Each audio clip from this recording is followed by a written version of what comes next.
The transport ship landed with a soft thud on the Seoul spaceport landing pad. Ji-min sat in her seat and watched through the small window as Earth grew larger beneath them. 3 years had passed since she last saw her home planet. 3 years of fighting alien monsters across distant galaxies. 3 years of watching friends die in her arms. She touched the small metal plate under her left temple. The cybernetic enhancement was barely visible under her black hair, but she could feel its cold surface against her fingertip. Her right arm had been replaced too, though it looked perfectly human now. Only the small scars around her shoulder showed where the doctors had attached it. At 17 years old, Ji-min had killed more enemies than most soldiers twice her age. She had commanded a squad of 20 Marines through the Battle of Kepler Station. She had earned 3 medals for bravery and 2 for tactical excellence. But now she was going back to high school. The other passengers began to stand and collect their bags. Ji-min remained seated until the transport was almost empty. She picked up her single black duffel bag and walked slowly toward the exit. Her military boots made no sound on the metal floor. Outside the spaceport, Seoul looked exactly the same as she remembered. Tall buildings reached toward the sky like metal fingers. Hovercars moved through the air in neat lines. People walked on the sidewalks below, talking and laughing like there had never been a war at all. Her brother Taemin was waiting for her at the pickup area. He had grown taller while she was gone. At 14, he now reached her shoulder. His school uniform looked clean and pressed. His face was bright with excitement. Ji-min. He called out and ran toward her. She caught him in a careful hug, making sure not to squeeze too hard with her enhanced strength. Over his shoulder, she scanned the crowd for threats. Old habits were hard to break. "I missed you so much," Taemin said into her shoulder.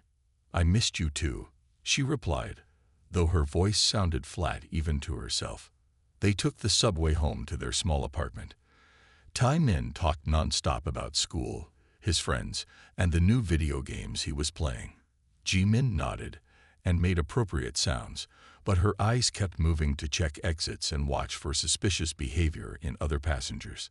Their apartment felt tiny after the space stations and military ships she had lived on. Everything was the same as when their parents had died in the first Krillian attack 3 years ago. The same blue couch, the same family photos on the wall, the same small kitchen table. That evening, a government official came to visit. Miss Park was a thin woman with kind eyes and a clipboard full of papers.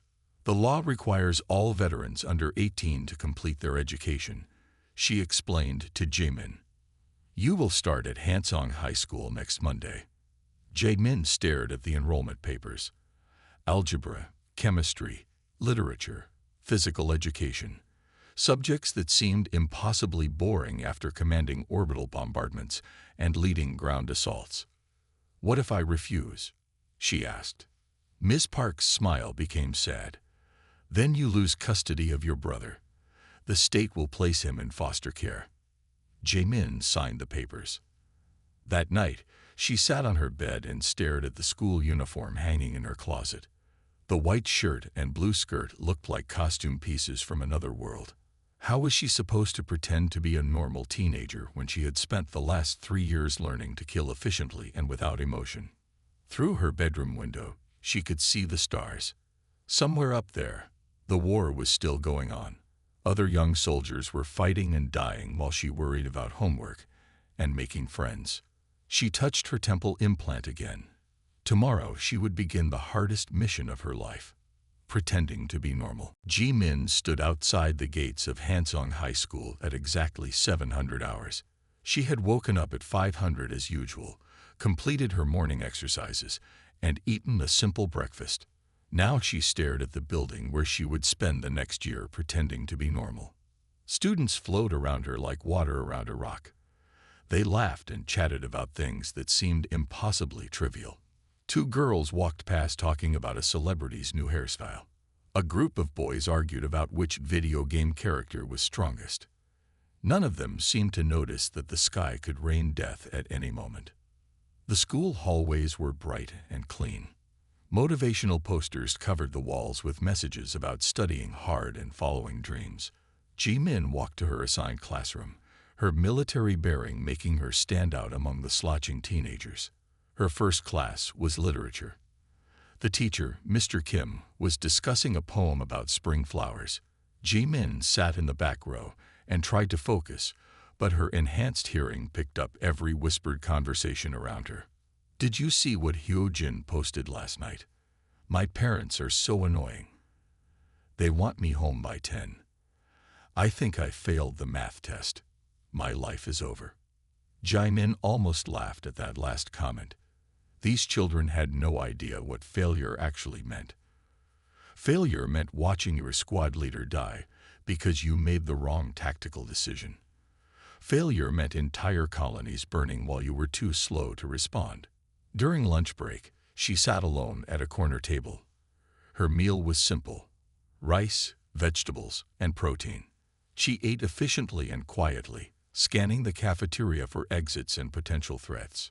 A girl with perfectly styled hair and expensive clothes approached her table. This was So Young, though Ji-min did not know her name yet. "You're the new girl, right?" So Young said, looking Ji-min up and down. "Why do you sit like that?" "Like what?" Ji-min asked, all straight and serious. "Are you trying to be scary or something?" Ji-min looked at So Young's concerned expression. How could she explain that proper posture could save your life in combat? That slouching made you an easy target for snipers. "I am not trying to be anything," Ji-min replied formally. So Young laughed. "Wow, you talk like my grandmother. Relax a little. Here, let me show you some pictures from last weekend's party." She pulled out her phone and began scrolling through photos of teenagers in fancy clothes, making silly faces and holding colorful drinks. Ji-min stared at the screen, trying to understand why anyone would document such meaningless activities. "See this dress? It cost more than my monthly allowance, but it was totally worth it." So Young continued, "What kind of clothes do you like?" Ji-min looked down at her plain school uniform. In her closet at home, she had military fatigues, tactical gear, and exactly 2 civilian outfits that government services had provided. "Functional ones," she answered. So Young's smile faltered. "Functional? What does that even mean?" Before Ji-min could answer, another student joined them. It was Dongwoo, her childhood friend, though he looked different now. Taller, with styled hair and trendy glasses. "Ji-min," he said happily. "I heard you were back. How was your time away?" The government had told everyone she was at a special boarding school abroad. The truth was classified at the highest levels. "Educational," she replied. Dongwoo sat down next to her. "You've gotten so serious. Remember when we used to play together in elementary school? You were always laughing then." Ji-min remembered. She also remembered the day the Krillian ships appeared in Earth's sky and changed everything forever. The day her childhood ended. "People change," she said quietly. "But not that much," Dongwoo insisted. "Come on, tell us about this boarding school. Did you make friends? Any boyfriends?" So Young leaned forward with interest. This was clearly the kind of gossip she lived for. Ji-min thought about her squad mates, young soldiers like herself who had bonded through shared danger and loss. She had held 3 of them as they died. Another had lost his mind after seeing too much horror. 2 more had volunteered for suicide missions. "Some friends," she said finally. The conversation continued around her, but Ji-min's mind drifted. These students worried about test scores and social media followers. She worried about whether humanity would survive the next Krillian assault. How was she supposed to care about any of this when the universe was still burning? By the end of her first week, Ji-min had learned that high school had its own battlefield rules. Students formed groups based on invisible social rankings. The popular kids controlled the best lunch tables. The smart kids stayed quiet and studied. And some students used fear to get what they wanted. Hyunwoo was the biggest student in her grade. He had broad shoulders, thick arms, and a face that looked older than 17. His 3 friends followed him everywhere, laughing at his jokes and intimidating smaller students. Together, they ruled the school through simple violence. Ji-min first noticed them taking lunch money from a nervous boy near the vending machines.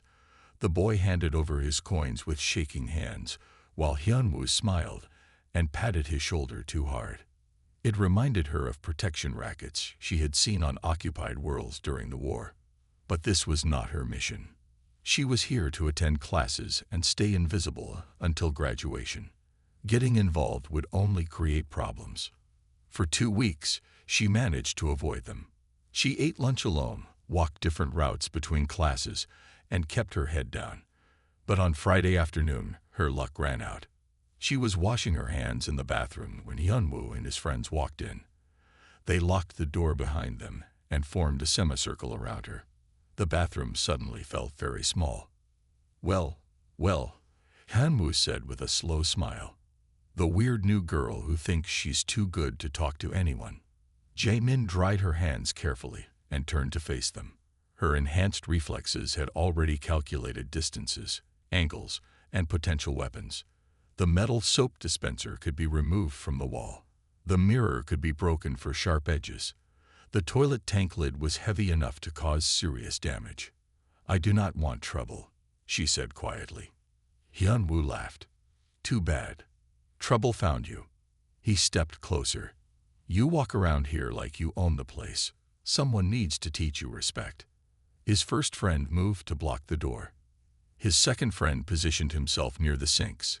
His third friend cracked his knuckles and grinned. They had done this before. What they did not know was that Jae-min had fought Krillian shock troops in close combat. She had killed enemy soldiers with her bare hands when her weapons ran out. She had survived boarding actions on hostile ships where one mistake meant death. High school bullies were not even close to her biggest challenge. "Last chance," Hyun-woo said, reaching for her shoulder. "Apologize and maybe we go easy on you." His hand touched her uniform jacket. 3 years of combat training took over instantly. Jae-min moved like lightning. She grabbed his wrist, twisted it backward, and drove her elbow into his solar plexus. He doubled over, gasping for air. Before his friends could react, she spun toward the first one and struck a nerve cluster in his neck. He dropped to his knees, temporarily paralyzed. The second friend lunged at her. She sidestepped, grabbed his arm, and used his own momentum to slam him face first into the mirror. It cracked but did not break. He slumped to the floor, dazed. The third friend pulled out a pocket knife. Ji-min almost smiled. She had disarmed Krillian warriors carrying plasma blades. A simple metal knife was nothing. She caught his wrist as he swung, applied pressure to a specific point, and watched the knife fall from his numb fingers. Then she swept his legs and let him crash into the wall. The entire fight lasted less than 30 seconds. Hyun-woo was still on his knees, trying to breathe. He looked up at her with eyes full of terror and confusion.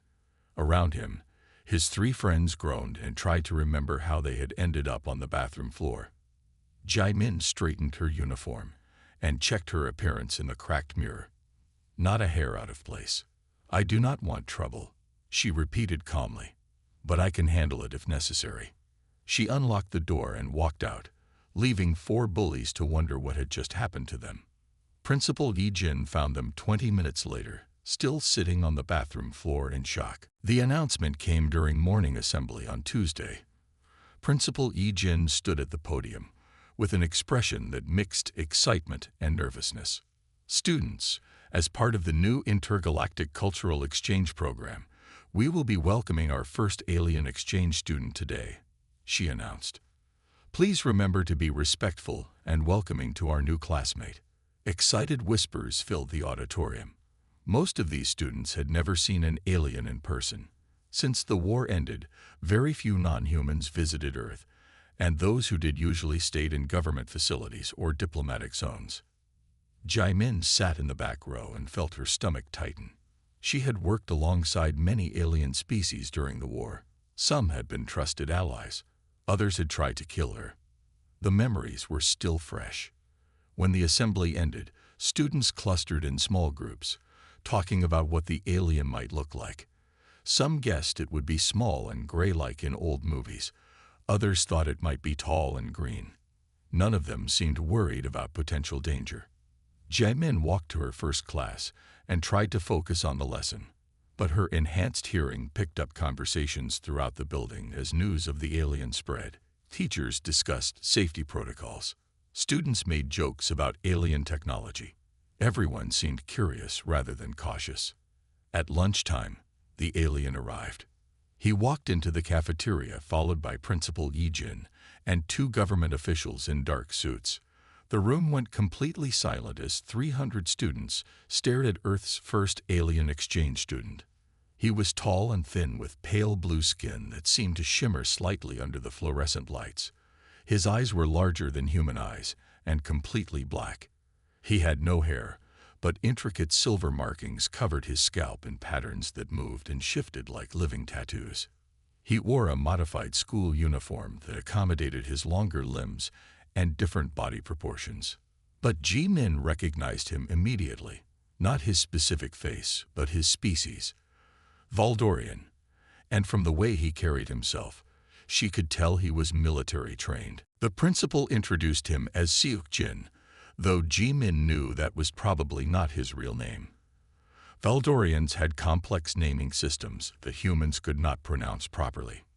Students began approaching cautiously, asking basic questions about his homeworld and what it was like being an alien. He answered politely in perfect Korean, though his voice had a musical quality that marked him as non-human. Ji-min stayed in her corner, watching.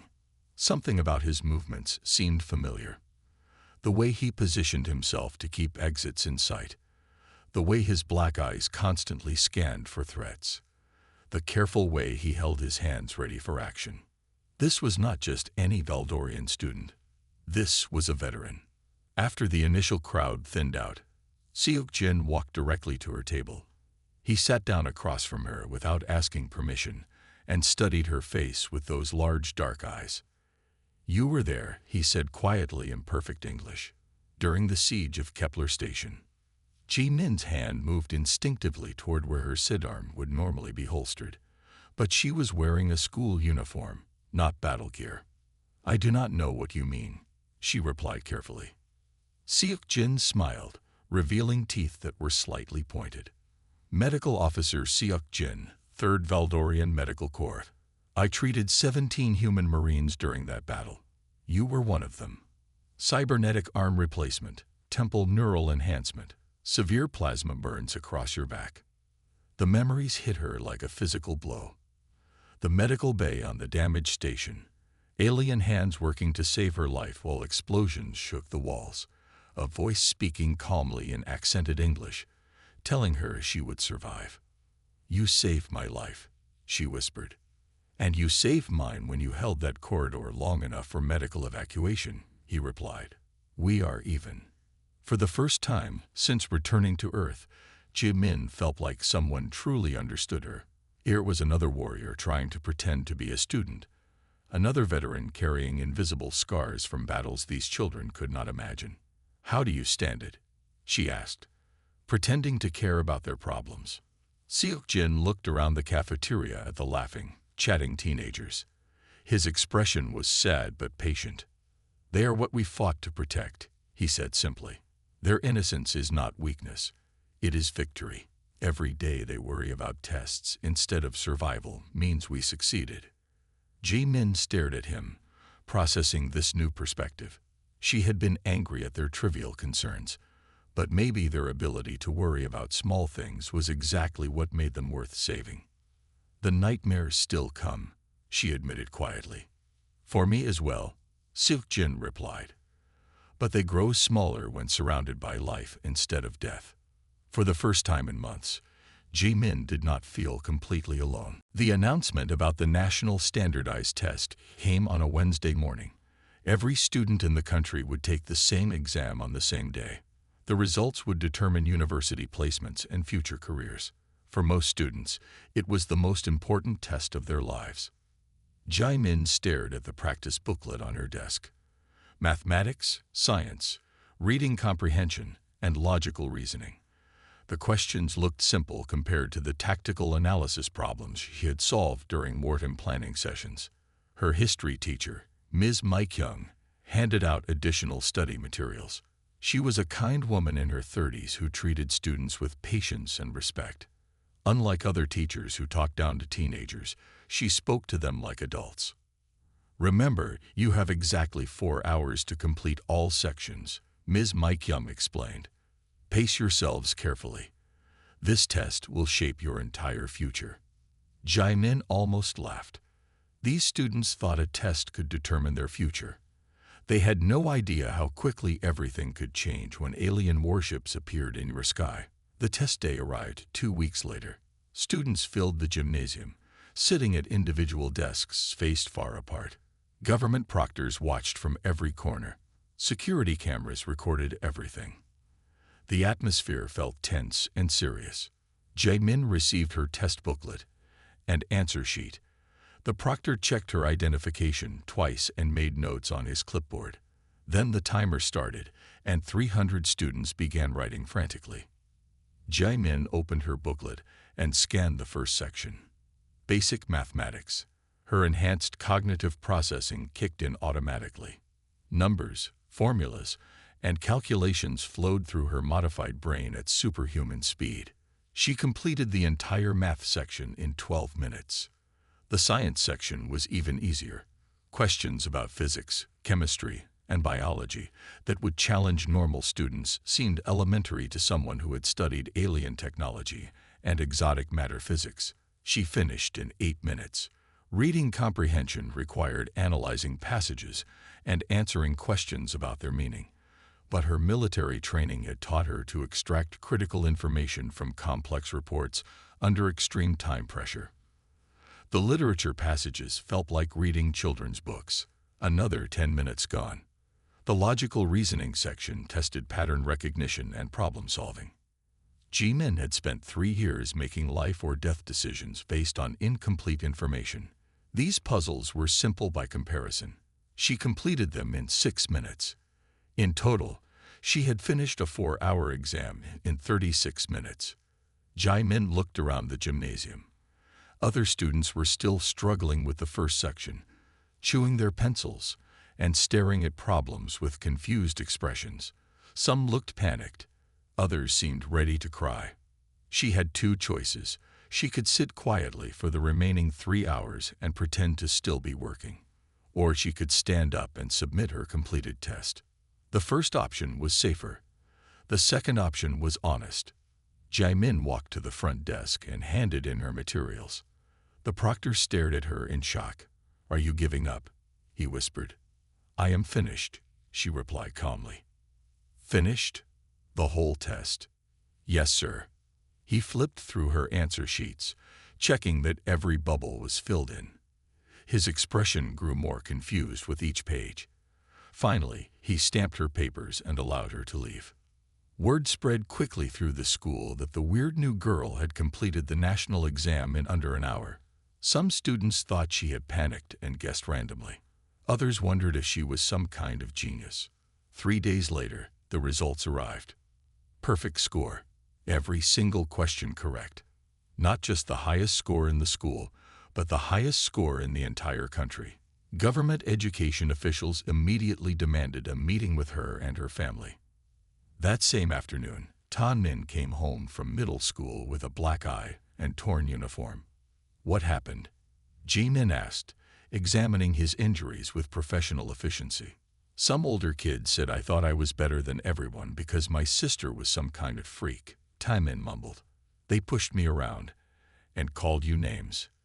Jae-min felt cold anger build in her chest.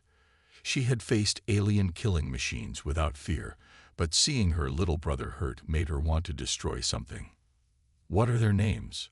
she asked quietly. Ji-min, "No, you cannot fight middle school kids." "I will not fight them," she promised.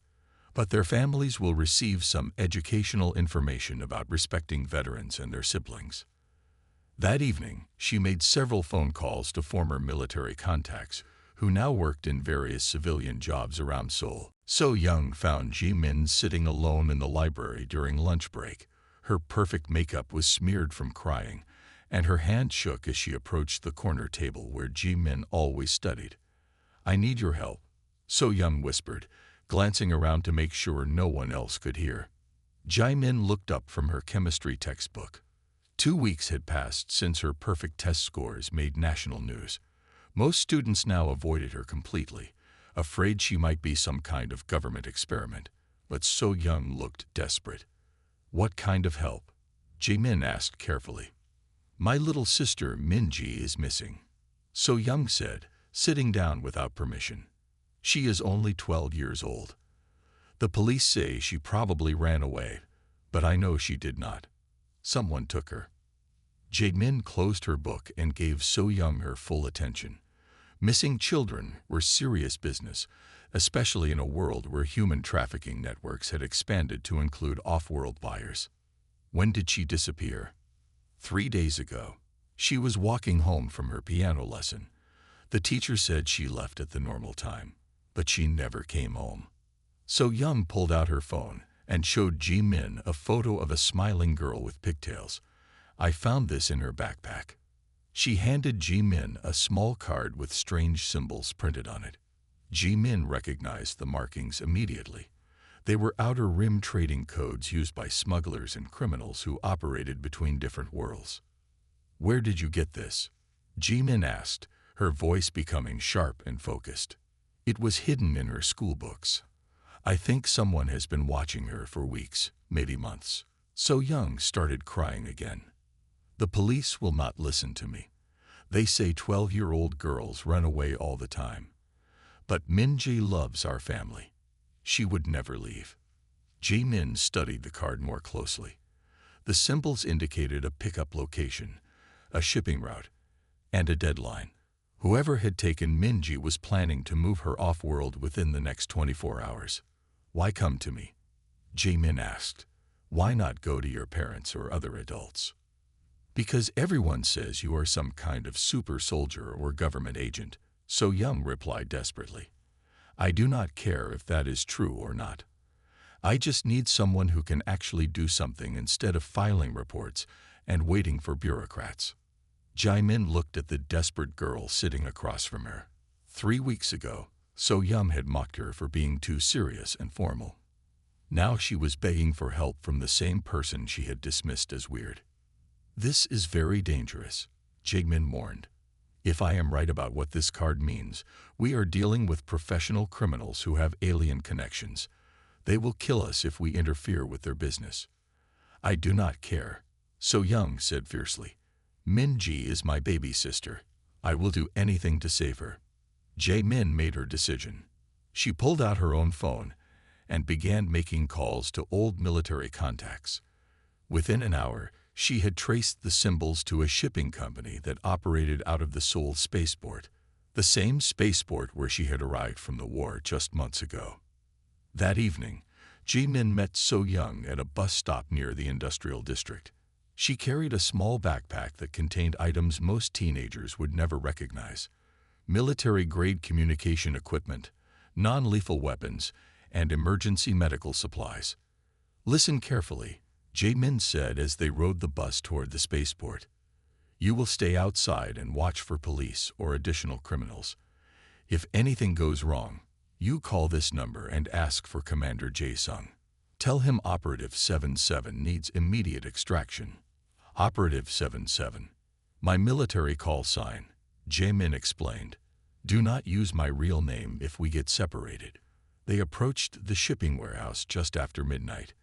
Ji-min could see guards patrolling the perimeter, and her enhanced hearing picked up conversations in multiple languages: human, Valdorian, and something else she did not recognize. "How many people are we fighting?" So Young whispered. "We are not fighting anyone if this goes correctly," Ji-min replied.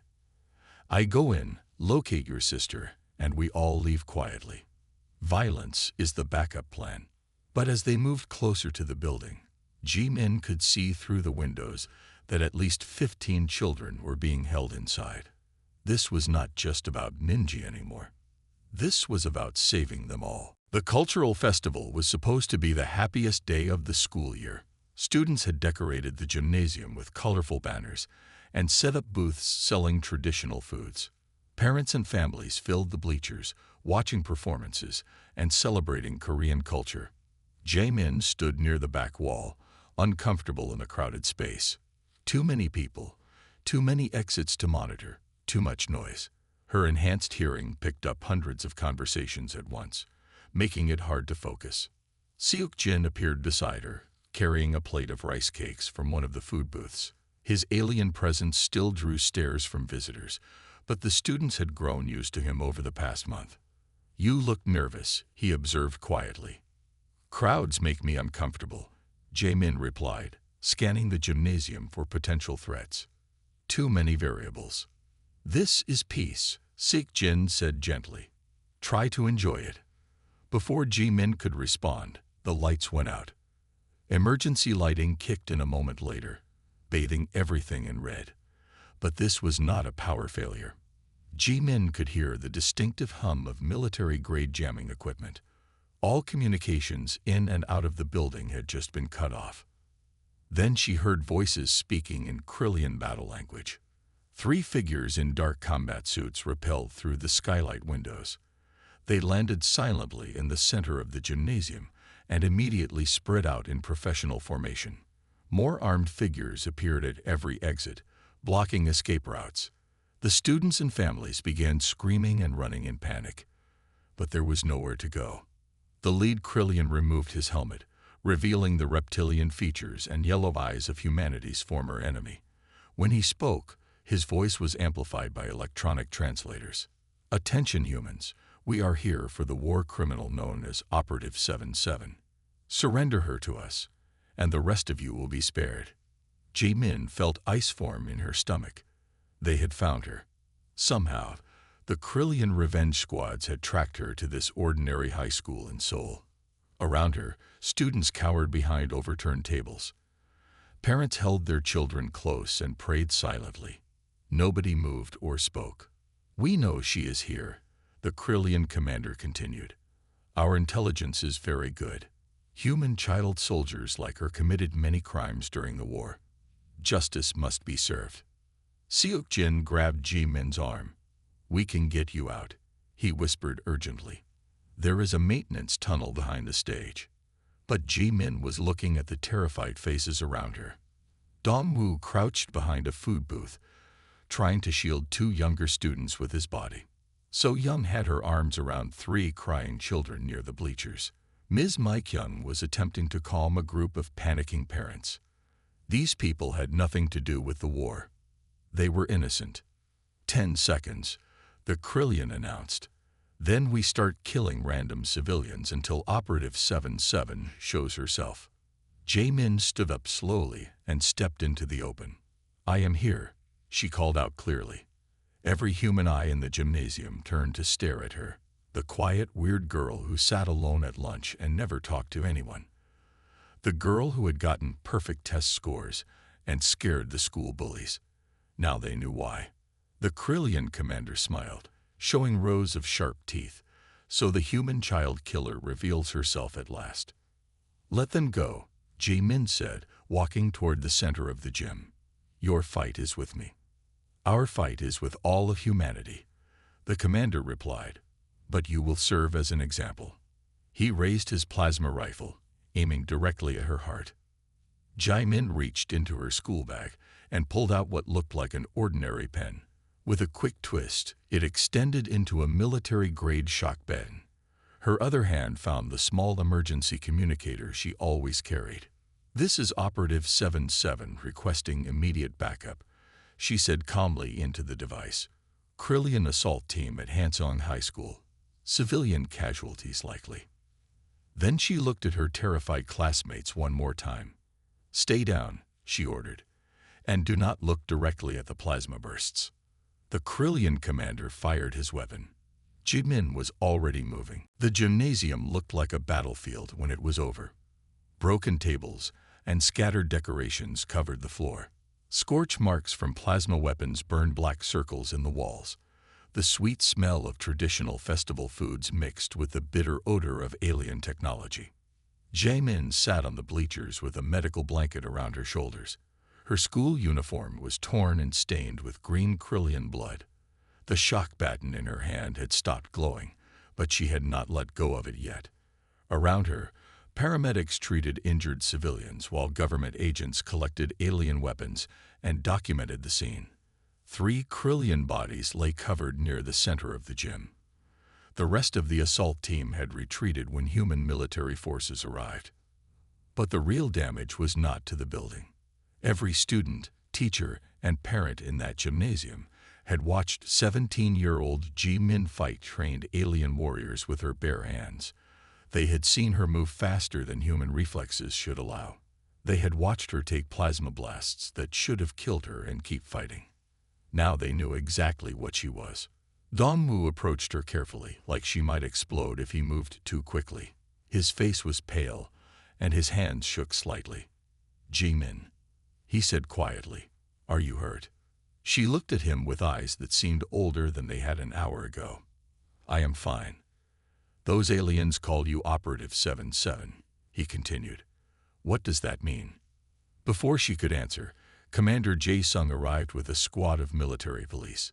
He was a tall man with gray hair and the bearing of someone who had seen too many wars. Ji-min stood up immediately when she saw him. "Sir," she said, giving a perfect military salute. "At ease, soldier," he replied, but his voice was gentle. "Good work today.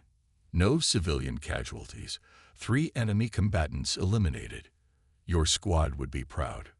"My squad is dead, sir," Jae-min said quietly. Commander Jae-sung nodded sadly. "I know.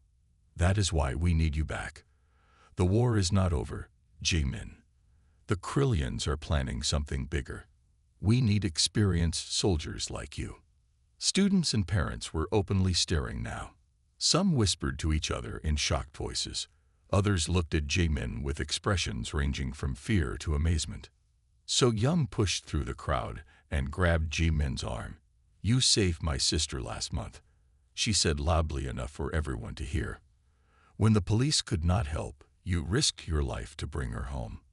"That was different," Jae-min replied. "That was personal." "This was personal too," So-young insisted. "These are your classmates.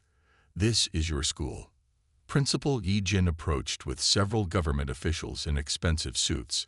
They carried briefcases and wore serious expressions.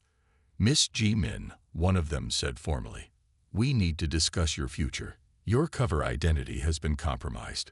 For your safety and national security, we recommend immediate reassignment to a military facility." "What about my brother?" Ji-min asked. "He will be provided for.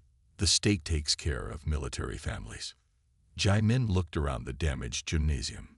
Some students were still crying from fear and shock. Others stared at her like she was some kind of dangerous animal.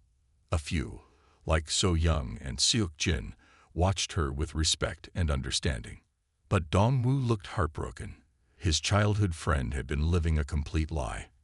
Everything he thought he knew about her was false. "I need time to think," Jae-min said finally. Commander Jae-sung checked his watch. "You have 24 hours. Then we make the decision for you." That evening, Jae-min sat in her small apartment with Ta-min. Her brother had not spoken since he came home from school and saw the news reports about the attack. "Are you really a soldier?" he asked finally. "Yes," she answered honestly. "Are you going to leave me again?" Jae-min looked at her little brother and realized that some battles could not be won with weapons or tactics. Some fights required a different kind of courage. "I do not know," she admitted.